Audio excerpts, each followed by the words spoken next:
तो भैया जी चलो, इंटरनेशनल ट्रिप की तैयारी चल रही है। उस ट्रिप के लिए ना मेरे साथ दो दिक्कत आ रही है। वीज़ा ऑन अराइवल लेता हूँ तो मुझे वहाँ जाकर वीज़ा लेना पड़ेगा। इस बाइक को खरीदने से पहले ना मैंने सोचा भी नहीं था भाई कि मेरी बाइक इतनी ज़्यादा खूबसूरत और तो पापा के देखो ये घुटना देखो कैसा किस तरीके से मुड़ गया। So hey guys, welcome back to the new episode. कैसे हैं आप सब लोग? बढ़िया, शानदार। और मैं भी बहुत बढ़िया हूँ। तो वापस से एक नए दिन में एक नए ब्लॉग में आप सब लोगों का स्वागत है। और भैया सावन का महीना चल रहा है तो भैया धूप तो आना बिल्कुल बंद हो चुकी है। पिछले जब से हम पापा को हॉस्पिटल से घर लेके आए थे ना, सावन का महीना तो पहले भी चल गया था, लेकिन भाई तब से जब घर आए ना तब से देखो ये हालत है। आसमान की हालत देख रहे हैं आपको। और भाई हमारे पेड़ देखो कितने हरे भरे हो गए भाई। जब धूप आती है ना ये सूख के बेचारे भूरे हो जाते थे। इसका पुराना वीडियो आपको दिखेगा ना तो आप देखना, इसके सारे पत्ते ना भूरे हो गए थे। अब देखो बरसात आने के बाद ये कितने खिलखिला रहे हैं। इसी बरसात से जहाँ पे देश में कहाँ पे क्या क्या प्रॉब्लम हो रही है, बहुत सारी प्रॉब्लम का सामना करना पड़ा है। लेकिन जो नेचर है ना, बरसात उसके लिए बहुत ज़्यादा जरूरी है। वो मुझे यहाँ देख के पता चला। देखो सारे पौधे ना एकदम से हरे भरे, लेकिन इस पौधे में तो पता नहीं क्या हुआ, इसको क्या कोई दिक्कत परेशानी है शायद। और आज अभी हमारे इंटरनेशनल ट्रिप की तैयारी चल रही है। लास्ट के दो वीडियो पहले मैंने आपको बताया था कि भाई मैं आपका थाईलैंड और आपका लॉस, वियतनाम, कंबोडिया और मलेशिया का ट्रिप प्लान कर रहा हूँ। उस ट्रिप के लिए ना मेरे साथ दो दिक्कत आ रही हैं। अगर मैं वीज़ा ऑन अराइवल लेता हूँ तो मुझे वहाँ जाकर वीज़ा लेना पड़ेगा थाईलैंड पहुँचकर। और जब मैं वीज़ा ऑन अराइवल लूँगा तो बहुत लोगों ने मुझे ये बताया और बहुत सारी वीडियो मैंने देखा कि वीज़ा ऑन अराइवल लेते टाइम ना आपको एक्स्ट्रा पैसे भी वो चार्ज कर सकते हैं, 200 या 500 बात। कहने का मतलब है कि हमारे 1000 रुपये के आसपास या 2000 रुपये के आसपास हमको एक्स्ट्रा ओवर चार्ज जो हमको देना ही देना पड़ेगा। तो अब मेरे साथ ना बड़ा कन्फ्यूजन चल रहा है कि मैं ई वीज़ा लेकर जाऊं या वीज़ा ऑन अराइवल लूं। और ई वीज़ा लूँगा तो मैं किस किस कंट्री का किस किस डेट में वीज़ा लूँगा, मेरे को ये समझ नहीं आ रहा है। क्योंकि हम थाईलैंड कितने दिन रहेंगे, लॉस कितने दिन रहेंगे, कंबोडिया कितने दिन रहेंगे, वियतनाम कितने दिन रहेंगे।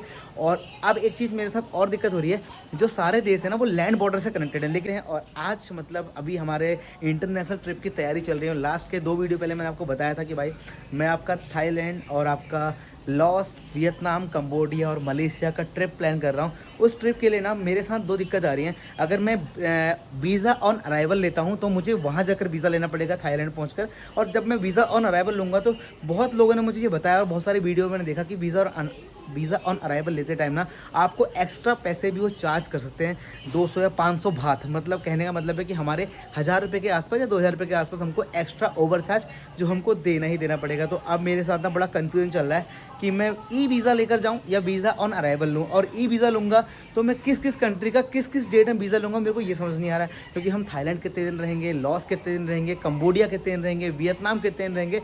और अब एक चीज़ मेरे साथ और दिक्कत हो रही है, जो सारे देश है ना वो लैंड बॉर्डर से कनेक्टेड है। लेकिन जब लैंड बॉर्डर से मैं दोबारा मुझे अगर थाईलैंड आना पड़ेगा, क्या मैं दोबारा थाईलैंड आ सकता हूँ? क्योंकि वीज़ा तो मैं एक बार लूँगा ना थाईलैंड का, लेकिन जब कंट्री से घूम घाम के मैं दोबारा रिटर्न आपका थाईलैंड आऊँगा, क्या मुझे थाईलैंड में दोबारा एंट्री मिलेगी या नहीं मिलेगी? इस सब चीज़ों को लेकर ना बहुत टेंशन चल रही है कि आपका एक मल्टीपल वीज़ा होता है। मल्टीपल वीज़ा में क्या होता है, आप कितने बार भी उस देश के अंदर आ जा सकते हैं। अब उसको कैसे लेना है, क्या करना है, उसके लिए आज बहुत सारे लोगों से बात करनी है।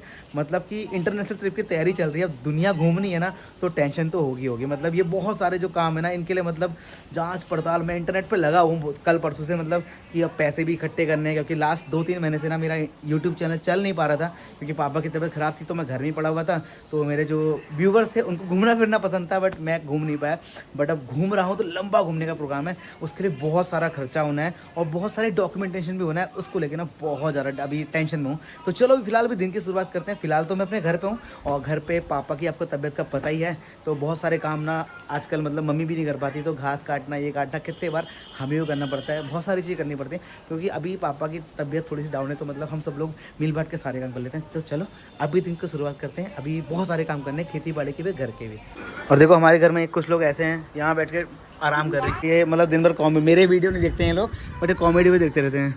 यहाँ कपड़े सुखाने पूरे, हमने सारे कपड़े घर में ऐसे मेजों में सुखा रखे हैं, क्योंकि बाहर तो ना बारिश चल रही है। तो देखो भैया हमारे घर वालों का ना आधा टाइम कहाँ निकलता है, ये देखो आप। क्या लगा अगर आपके ससुराली कहें कि आपको बहुत सा ससुराल मिला है, तो तुमको नहीं मिला है? तुमको नहीं मिला है? तो भैया कहने का मतलब है कि जो रील आई थी ना उसमें लिखा था, अगर तुम्हारे ससुराल के सास ससुर कहें कि बेटी तो किस्मत वाली है, तुझे बहुत सा ससुराल मिला है, तो वो लड़की हंस रही, चिल्ला रही। तुम भाभी जी का तुमको भी नहीं मिला, कह रही हंस रही हूँ, समझ जाओ। हर लड़की का ऐसी होता है वो, शायद देख रहे हो हंसी इनकी। तो भैया ये है, देखो हमारे पापा। क्या हाल है? ठीक है माँ, बढ़िया हैं। अरे बाजार जाना, सब्जी वब्जी लेके आनी, बहुत सारे काम करने हैं, खेत जा रहे हैं, घास काटना है। बहुत बढ़िया करो, सब्जी ले आए सब्जी। अच्छा ये बताओ, पैर ठीक है तुम्हारा? बढ़िया। क्या हुआ इस पैर में, क्या हुआ? ऑपरेशन तो इस वाले पैर का हुआ था, तो फिर इस पैर में क्या हुआ? आराम से करो, आराम से आराम से आराम से। तो पापा के देखो ये घुटना देखो कैसा किस तरीके से मुड़ गया है। बस हो गया, मत करो मत। तो भाई देखो सौरभ इधर बैठा है। सौरभ को ना हमने पापा की रखवाली के लिए, मतलब ऑल टाइम रहता है सौरभ। रात को सौरभ सोता है पापा के साथ और मैं सोता हूँ इधर से और उधर से, आपको पता ही है। तो दिन के टाइम पे सौरभ कॉलेज जाता है सुबह सुबह, शाम को मतलब पापा के साथ गपशप मारता है। ये सौरभ परेशान तो नहीं करता है? तो चलो भैया, पापा का देखभाल यहाँ पे सौरभ कर रहा है, तो मैं ना अभी खेत जा रहा हूँ। बारिश आने के बाद एक दिक्कत होती है ना घर वाले। और ये देखो भैया मेरी पल्सर का क्या हाल कर रखा है, ऐसे कट्टा वट्टा रख के बेचारे की टैंकी छुपा रखी है। चल कोई नहीं भाई, एक दिन तेरे को भी चमकाएंगे बड़े तरीके से, जैसे इसको चमकाया ना भाई। ये तो भाई मेरे जिगर का टुकड़ा है सच में यार।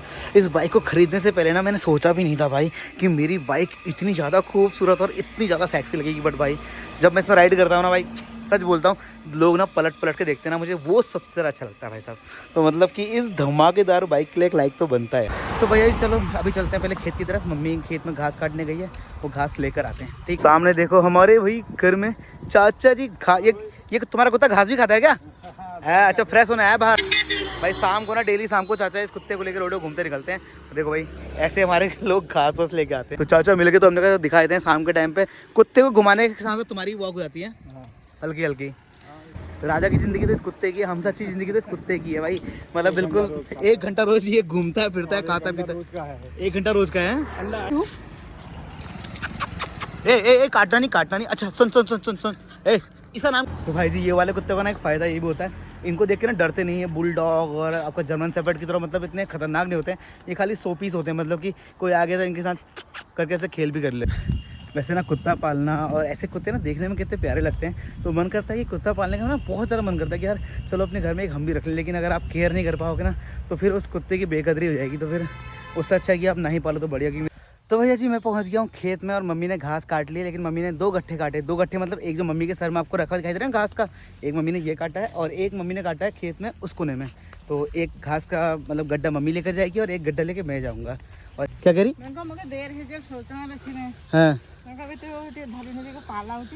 हाँ चलो कोई दिक्कत नहीं।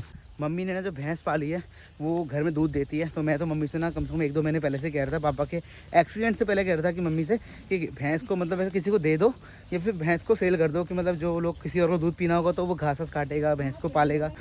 तो भैया मम्मी के साथ हम अपने आ गए दूसरे वाले खेत में जहाँ हमारा केले का बगीचा भी है। चलो अच्छा ये बताओ आप लोगों में से कौन कौन घास काटता है, अपने घर में घास वास लेके जाता है, मुझे कमेंट सेक्शन में बताओ। हम तो लेके जाते हैं क्योंकि हम गाँव हैं, किसान आदमी हैं, हमारी खेती बाड़ी है, तो कौन करेगा दूसरा।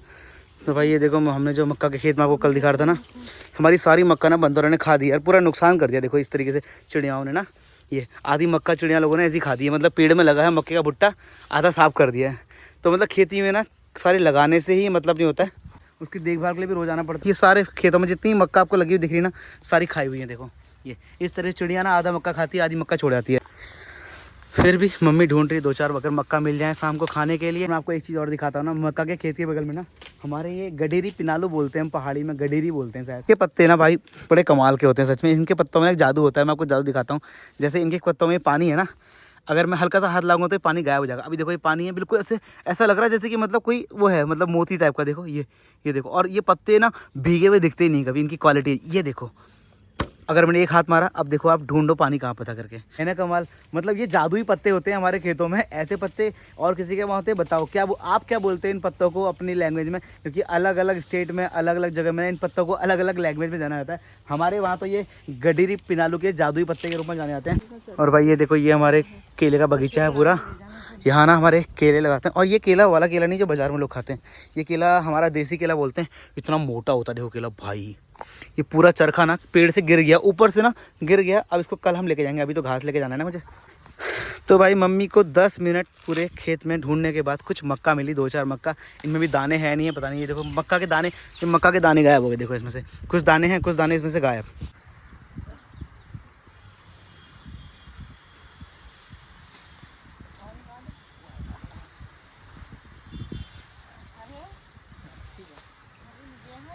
तो भैया जी चलो हम चलते हैं यहाँ से घर की तरफ। तो भाई इस टाइम पे ना, बरसात के टाइम पे ना घास वास बहुत ज़्यादा रहती है, तो चलने में बहुत दिक्कत होती खेत।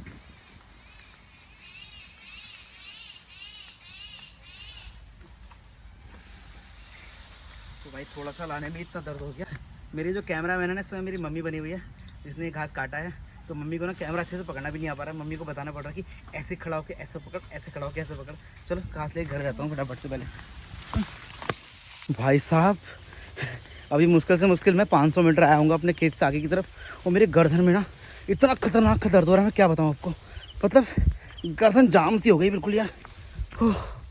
भाई फटाफट से घर पहुँचते हैं, ऐसे आधा किलोमीटर भी और जाना है मुझे। मेरी गर्दन में ऐसा लग रहा है किसी ने पत्थर रख दिया बस बड़ा सा। भाई सच में यार, जो घास काटने वाली महिलाएं हैं ना, उनको दिल से सैल्यूट है भाई मेरा। वो डेली कितना वजन लेकर आती हैं यार भाई साहब। तो भाई जी फाइनली आपका घास वास लेके मैं घर पहुंच गया हूँ। और देखो मम्मी भी आपका घास लेके घर पहुंच गई है। और देखो पापा भी आज घर के बाहर घूम रहे हैं। मतलब पहले तो पापा ना घर से बाहर निकलते ही नहीं थे, अब आज पापा घर से बाहर घूम रहे हैं। पापा ये चलाओगे गाड़ी वाली, ये गाड़ी चलाओगे? देख लो चलाओगे तो गाड़ी चलानी है। भाभी पापा को आराम से धीरे धीरे बाहर घुमा रही है, हल्के हल्के पापा को चलना सिखा रहे हैं। मतलब हम लोग अंदर नहीं जाना, बाहर चलना है, बाहर घूमना है, एक चक्कर और घूमना है आराम से।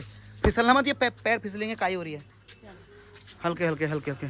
तो वही पापा हल्के हल्के घूमने लगे हुए घर के बाहर भी निकल। कैसा लग रहा है बाहर घूम के? अच्छा लग रहा है, ठंडा लग रहा है, और क्या लग रहा है? पहले कभी गर्मी लग रही थी, कभी ठंडा लगता है। तो भाई देखो चाची भी आ गई मिलने के लिए पापा से। पापा यहाँ से खड़े खड़े होकर ना सबको आवाज़ लगा रहे हैं, जितने भी लोग रोड में जा रहे हैं। आराम से आगे बोलो। ए जगन,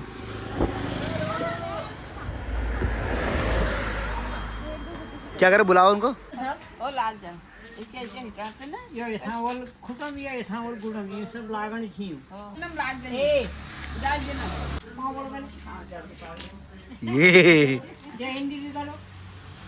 तो भैया जी आपका टाइम हो चुका है 7:30, मतलब 7:30 हो गया, 8 बजने वाला है। और सब लोग घर में बैठे हैं पापा से मिलने के लिए ना, अगल बगल से सारे लोग आते हैं। तो अभी मैं पापा सब्जी लेने जा रहा हूँ, ठीक है? ओके चलो ठीक है भाई। तो पापा यहाँ बैठे हैं आराम से।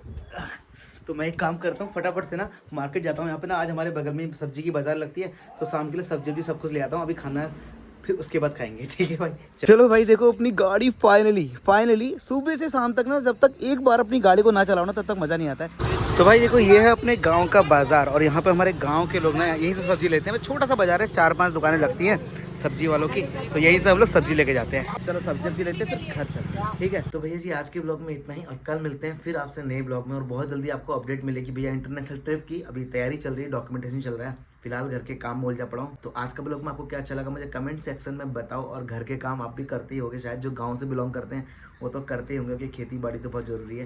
तो लाइक कमेंट और शेयर करके जरूर जाना। Bye bye.